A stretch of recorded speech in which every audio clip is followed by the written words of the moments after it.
Hello everyone, thank you so much for clicking on today's video and welcome to my channel. Today's story is out of my nightmares, I swear. So in today's story, OP moves into a new housing situation with some roommates. However, these roommates are horrible and they live in some of the worst situations that you can imagine. And not just that, but when OP confronts them, things get so much worse. I do hope that you enjoyed the story. If you do, please give it a thumbs up. Anyway, on to the story.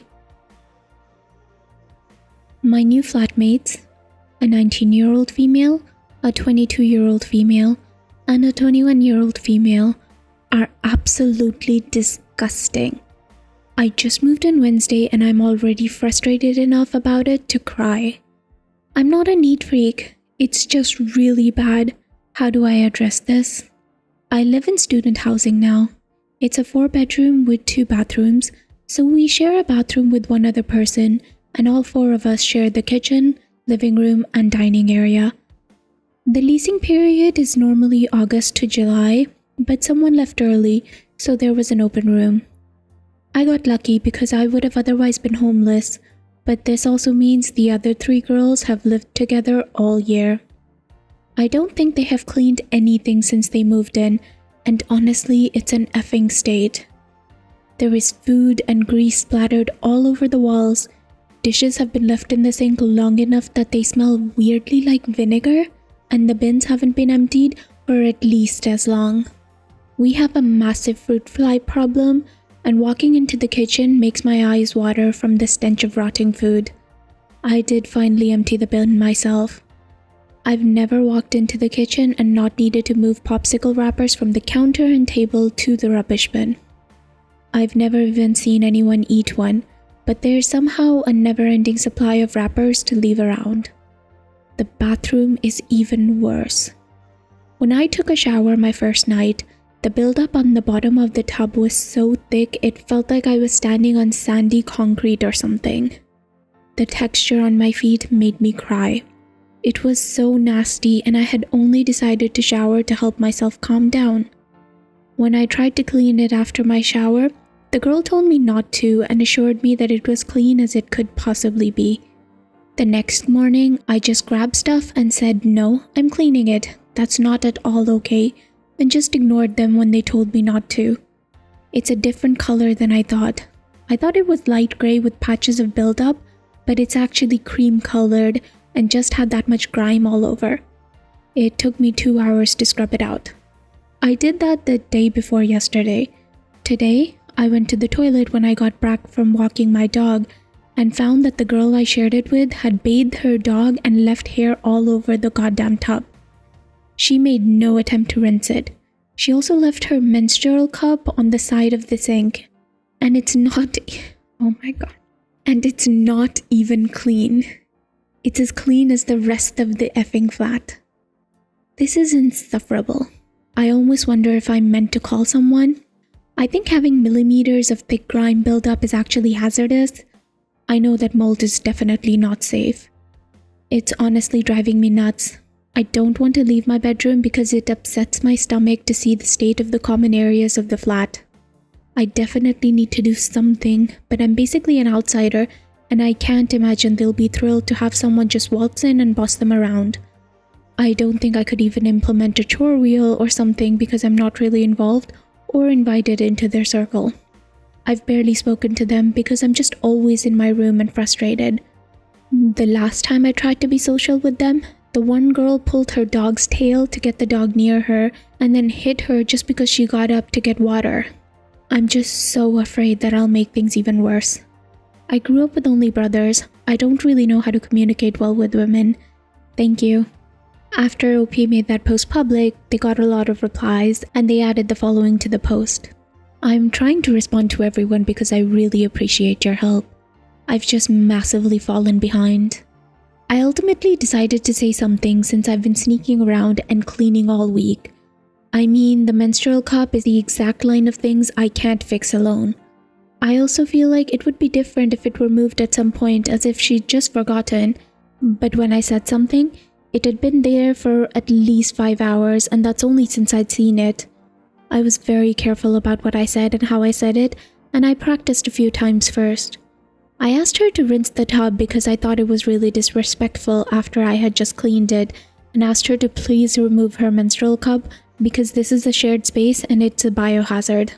I said it very calmly and still very submissively, like exactly how I talked to my parents when I needed something because they were so volatile.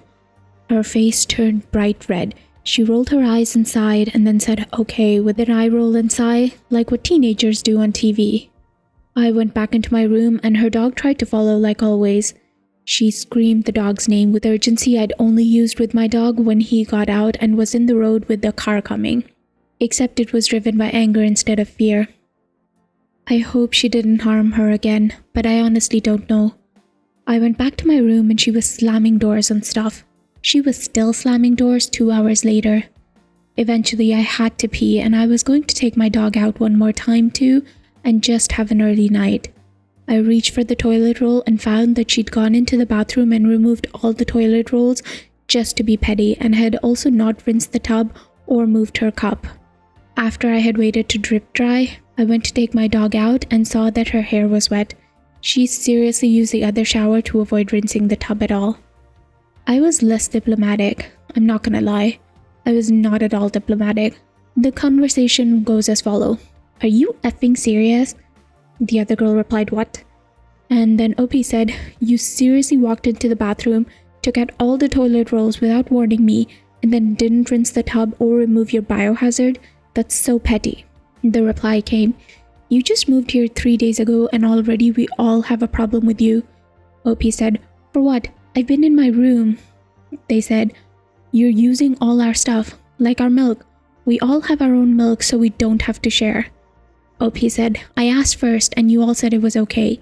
You said, use whichever you want, we have plenty." At this point, she repeated what I'd said in a mocking voice. "Seriously, that's it? You're just being childish." Again with the childish mocking repeat. "Whatever, just move your biohazard." And then the reply came, "It's my bathroom too." OP said, "It's effing nasty." And then the reply was, "It's natural." To which OP said, "It's a biohazard." And they said, "It's no different than putting used tampons in the trash." To which OP replied, "Yes it is." And finally the reply came, "Just leave be." So I did. I mean, I was standing by the front door and my dog was on his leash, like I was literally about to leave and there wasn't anything helpful to say. It could really only get worse. I pretend to take a phone call as I walked back in and waited for them to leave the common room, and then I moved my food into my room. Thankfully, everything can stay in here. I didn't have anything in the fridge. I'm going to talk to the landlord when I wake up tomorrow. I spent all week cleaning because I decided not to tell the landlord because they'd be fined and potentially evicted per the lease, and I don't want them to hate me. They hate me anyway, so I'm definitely not going to protect them, and I really want the professional clean they'll have to pay for. I made things exponentially worse by saying something anyway. Although I honestly didn't expect the pettiness. Like, that was unprecedented. Somebody said, "Run away and find another place to live. Especially if that girl is too disgusting to clean her menstrual cup before putting it on the counter. How can anyone live like that?" OP replied, "I ran away from my horrible parents' house on the 1st of February while they were out of town. I was staying with my friend and her husband, but I had to leave because their home is a parsonage and the boss pastor kicked me out.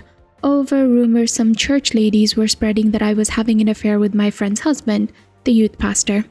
It doesn't matter that it isn't true because just the rumors existing is bad enough.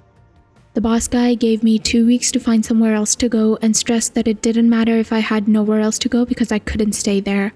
When Corona got bad and the state said the churches cannot meet, he had a meeting with all the church worker people to discuss it. And at that meeting, he made sure to tell my friend that it doesn't at all change my move-out deadline. If I didn't find this place, I would literally be homeless. I also signed a lease, but mostly the part about not having anywhere else to go. I also couldn't tour the property first because of COVID. They aren't doing tours for social distancing, and technically I was on quarantine because I just returned from Europe. I had 2 weeks to find somewhere to go or I'd be homeless. I was being thrown out for a rumor that I'd had an affair with the youth pastor. The main church guy said that it didn't matter if I did it or not because he can't have rumors like that about his staff, basically. Someone commented, I lived with filthy roommates in the same configuration. Are you only on lease until August?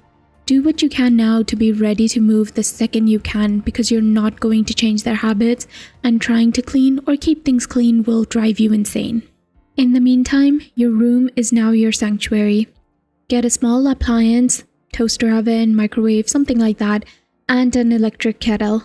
Do you already have a mini fridge? If not, try to get one, or a cooler, or freeze ice packs in the communal fridge, which is hopefully clean since those are tough to dirty up. Eat things you can make in your room.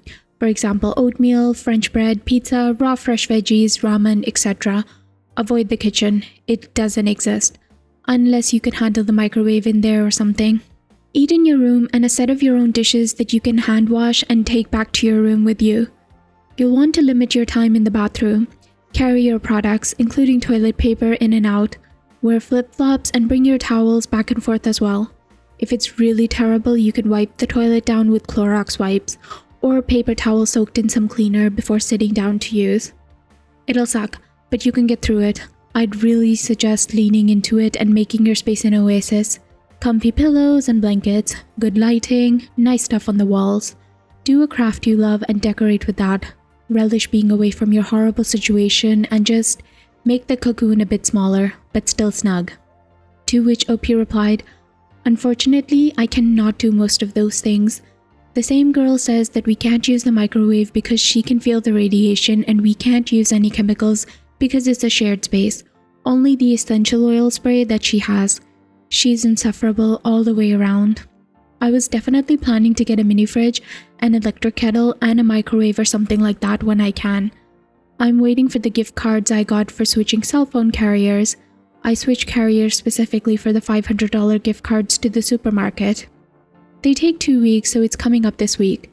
They mail them. I also pay less per month than my old plan and got a new phone, but the real incentive was the food money. I don't mind staying in the room.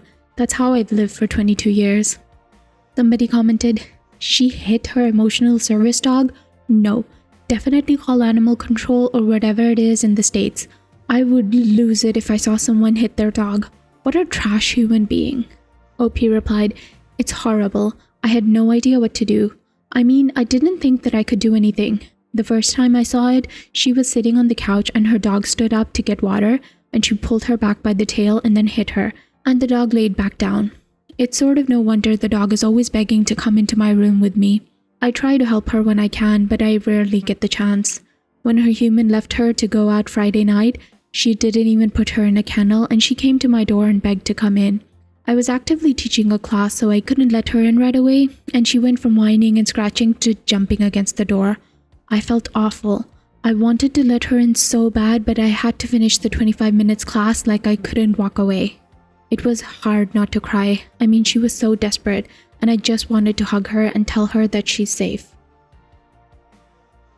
I'm posting my update as a new post rather than an edit to the last because there is a new question and because the other post was getting ridiculously long.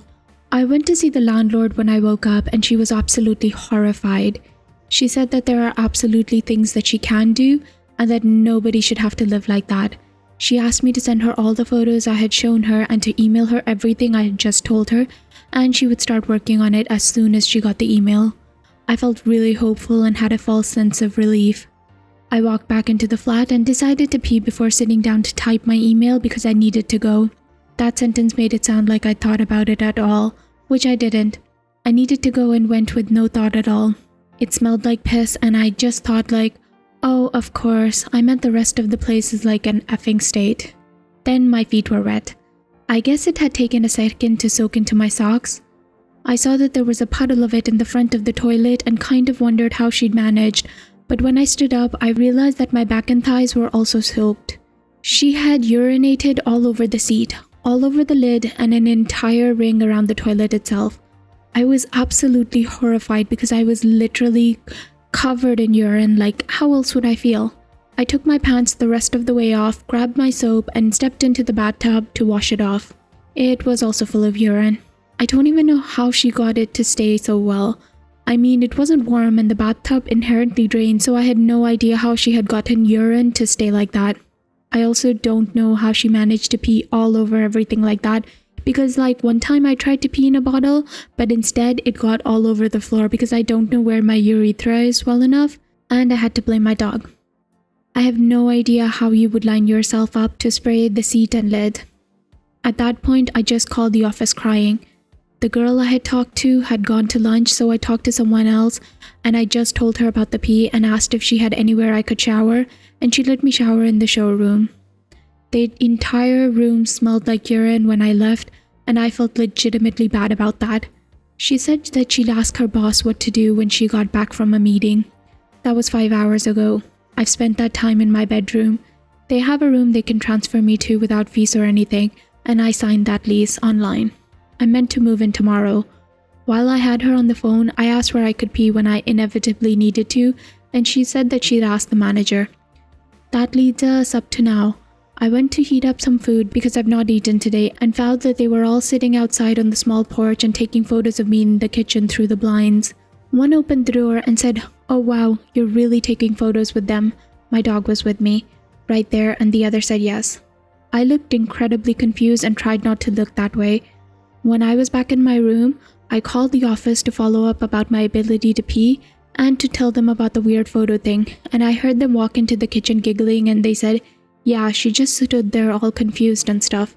I said, "Look, what are we going to do, because I can't even leave my bedroom to put rice in the microwave for a minute and I still will eventually need to use the bathroom." She said unfortunately there's nowhere else for me to go, so I asked if she could make my flatmates clean the toilet so that I could go there, and she seemed shocked that she hadn't done so yet. I asked if I could move in today, and now we wait. Literally, what can I even do here? I mean, I considered all sorts of weird options so far, and none of them are remotely helpful. I'm so sorry guys, I fell asleep typing my update. Almost right after I posted this, the office called and said that I could get my keys right then and there. I think they probably also recognized the danger in people who continue to escalate after literally peeing all over the toilet. I moved as fast as I could. It took me a few hours still, but I really just ran back and forth. The girls did try to F with me one more time, and I have no idea what the goal was. I walked into the flat after my third trip carrying things over, and the one girl screamed really loud like a horror movie scream, like a banshee, just a full-on squeal. I'm sure they did not know this, but I have cataplexy. It's part of narcolepsy. Like I have type 1, which is narcolepsy with cataplexy. Cataplexy is basically sleep paralysis. It feels just like it. Strong emotions trigger cataplexy, and it's sort of a sliding scale. So sometimes it's just tingling, and sometimes it's like being on Toy Story when someone yells, "Andy's coming." I've only had full drop cataplexy a handful of times, so my cataplexy isn't super severe. So when she squealed, my knees buckled and I fell onto all fours. I'm not sure what the goal was here. I just yelled, "What the F?" and she said that she'd gotten scared. I didn't really believe her because it just didn't sound like any of that. When I went back to my room to grab the last of my things though, I heard them all giggling about it and how it was better than they'd hoped. I'm not 100% certain, but I think that they recorded it. So if you see a video going around about where a girl falls to her knees after someone screams, that's me. My only theory is that they knew that I hadn't been out to pee and wanted to get me to pee myself. But I mean, it didn't work. It was just totally bizarre. My new flatmates are lovely though. We really hit it off, socially even. The flat is clean, like there's nothing gross going on at all. I feel like I can eat in the kitchen without catching salmonella or E. coli or something. It's such a huge relief. Thank you so much for the support, guys. I wanted to respond to all the comments, but when I woke up, comments had been disabled. Thank you so much. This was such an unbelievable nightmare, and you guys really helped with your advice and keeping me sane. I did take photos when I moved out because even though there is a locking doorknob, you could easily open it with a credit card or something. That was really solid advice. Thank you so much. They did not get evicted. The longer I was in the complex, the more I realized how dodgy management was. I ended up living with some super Christian girls, or so they claimed but never acted, who didn't like me for wearing black clothes and being more goth vibes. They constantly complained to management about me, saying I was having seances, which 1, no I wasn't, but more importantly, 2, There's no reason that I couldn't. Like, what? Religious discrimination? But okay. Management tried to evict me over this, citing the roommates from Hell story as proof that I'm an awful flatmate. She said, yeah, nobody does stuff like piss all over everything, so you must have really deserved it. It was impressive, for the lack of a better word. My dog is doing great. I'm in acceptable conditions. I'll be okay. I'm still getting through the hard part, I guess. Places you can afford when you're poor are always terrible. You never know what you'll get. It's still better than there, though. So guys, what did you think about this? Honestly, while I was reading this, there were so many times when I just had to stop and stare at the screen because what the actual F? How are there people like this in this world? Like, do you have unresolved anger issues or like childhood trauma or something that you have to get to this level? It boggles my mind. Anyways, I do hope that you enjoyed this story. If you did, please give it a thumbs up and please subscribe if you'd like to hear more stories from Reddit with updates.